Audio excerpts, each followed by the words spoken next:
Hello friend, আজকে সবাই ভালো আছো। আজও চলে এসেছে একটি দুর্দান্ত ভিডিও নিয়ে। বাংলা আবাস যোজনা নিয়ে আবারও একটি বড় আপডেট চলে এসেছে। বিগত 2 বছরের উপর ধরে কেন্দ্র কোনো টাকা দিচ্ছে না বাংলা আবাস যোজনার জন্য। এই সময় ঠিক সামনে যেহেতু লোকসভা নির্বাচন, আর সেই লোকসভা নির্বাচনের আগেই রাজ্যের মুখ্যমন্ত্রী সহ যারা প্রশাসনিক অধিকর্তা আছে তারা ঘোষণা করেছে লোকসভা নির্বাচনের পরেই যে 11 লক্ষ বাড়ি রেজিস্ট্রেশন হয়ে আছে তাদের সবাইকে টাকা দেওয়া শুরু হয়ে যাবে। সেটি কিভাবে হবে তার জন্য কিন্তু রাজ্য সরকার নতুন পদ্ধতি ইস্যু করেছে, একটি নতুন ফর্ম বের করেছে। সেই ফর্ম কিন্তু এখন থেকে কিন্তু ফিল আপ করা শুরু হয়ে গেছে। সেটি কিভাবে হবে, কারা যাবে ফিল আপ করতে, সে বিষয়ে আজকে বিস্তারিত বলবো। তার আগে ছোট্ট একটি অনুরোধ করবো, যদি চ্যানেলটিতে নতুন হয়ে থাকে অবশ্যই চ্যানেলটি সাবস্ক্রাইব করবে, আর যদি ফেসবুকের মাধ্যমে দেখছো তাহলে প্লিজ পেজটিকে ফলো করে পাশে থাকবে। তো বন্ধুরা, প্রথমে আমরা সেই ফর্মটি দেখে নেব। যে ফর্মটি কর্মীরা নিয়ে চলে যাবে ফিল আপ করার জন্য, সঠিকভাবে ফিল আপ করবেন, সঠিক নাম ঠিকানা দিয়ে ফিল আপ করবেন, সঠিক দস্তাবেজ দিয়ে ফিল আপ করবেন। সেই ডকুমেন্ট হিসাবে কিন্তু আগামী লোকসভা নির্বাচনের পরেই সেই যোগ্য ব্যক্তিদের কিন্তু বাড়ির টাকা ছাড়া হবে, বাড়ি দেওয়া হবে। সেই ফর্মটি একবার দেখে নেব।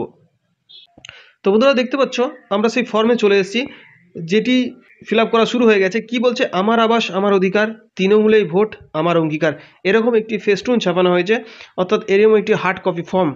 এই ফর্ম কিন্তু প্রত্যেককেই ফিল আপ করতে হবে, এমনটাই কিন্তু দলীয় কর্মীদের নির্দেশ দেওয়া হয়েছে। আর সেই নির্দেশের পরেই কিন্তু সেই কাজ শুরু হয়ে গেছে। আপনার এলাকায় কবে শুরু হবে সেটি কিন্তু আপনার যারা দলের কর্মী আছে বা দলের লোকজন আছে তাদেরকে জিজ্ঞাসা করে নিতে হবে। ফর্মটি আরও একটু নিচে থেকে স্ক্রল ডাউন করে দেখব কি বলছে। লোকসভা নির্বাচনে জয়ের পরেই আপনাদের জন্য পাকা বাড়ি সুনিশ্চিত করে দেবে তৃণমূল কংগ্রেস। এই সুবিধা পেতে সমর্থন করুন এই নম্বরে। পাকা বাড়ির জন্য যে ফর্ম, সেই ফর্ম দেখে নিন। নাম, আপনার যে গ্রাম পঞ্চায়েত সেই গ্রাম পঞ্চায়েতের নাম, সঙ্গে ফোন নাম্বার। এই ফোন নাম্বারটা কিন্তু নির্দিষ্ট একটা ফোন নাম্বার দিতে হবে যেটি সচল, যাতে আপনার সাথে যোগাযোগ করা যায়। তার পরেই কিন্তু আপনার জন্য কিন্তু পাকা বাড়ি সুনিশ্চিত করা হবে। অনেকেই বলবে যে এই ফর্মটার মধ্যে কী এমন আছে যে ভোটের জন্য হয়তো এটা কোনো বুজরুকি, এমনটা কিন্তু নয়। তার কারণ হচ্ছে আপনার নাম, আপনার পঞ্চায়েত, আপনার ফোন নাম্বার দেখেই কিন্তু ফোন করা হবে। আপনার সমস্ত তথ্য কিন্তু যারা বসে আছে উপরে সেই লিস্টেড 11 লক্ষ লিস্টেড বাড়ির দেখে কিন্তু নাম দেখে কিন্তু এই নাম ভেরিফাই করে নেওয়া হবে। তার পরেই কিন্তু আপনাকে কিন্তু বাড়ির টাকা দেওয়া শুরু হবে। তো বন্ধুরা, এটা কোনো ভোটের ট্যাকটিক্স নয়, কোনো বুজরুগি নয়, এটা কিন্তু একটি সঠিক পদ্ধতি, এমনটাই কিন্তু মনে করা হচ্ছে। সকলকে অনুরোধ করব ফর্মটি ফিল আপ করুন, নির্দিষ্ট জায়গায় নির্দিষ্টভাবে ফিল আপ করুন।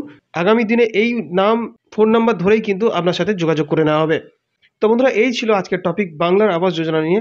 আরও যদি এই বিষয়ে কোনো জানার থেকে অবশ্যই তোমরা আমার অফিসিয়াল হোয়াটসঅ্যাপ গ্রুপের লিঙ্ক ডিসক্রিপশন বক্সে দেওয়া থাকবে, সেখানে জয়েন হয়ে সরাসরি প্রশ্ন করতে পারবে। সেই সঙ্গে অনুরোধ করবো, কে কোন জেলা থেকে ভিডিওটি দেখছো অবশ্যই কমেন্ট করে জানাও, যাতে আগামী দিনের সমস্ত তথ্য সবার আগে পেয়ে যেতে পারো।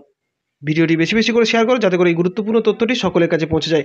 আর যদি ভিডিওটি ভালো লেগে থাকে অবশ্যই একটি লাইক করবে, সঙ্গে চ্যানেলটি সাবস্ক্রাইব করে পাশে থাকবে। আজ এ পর্যন্ত, ধন্যবাদ।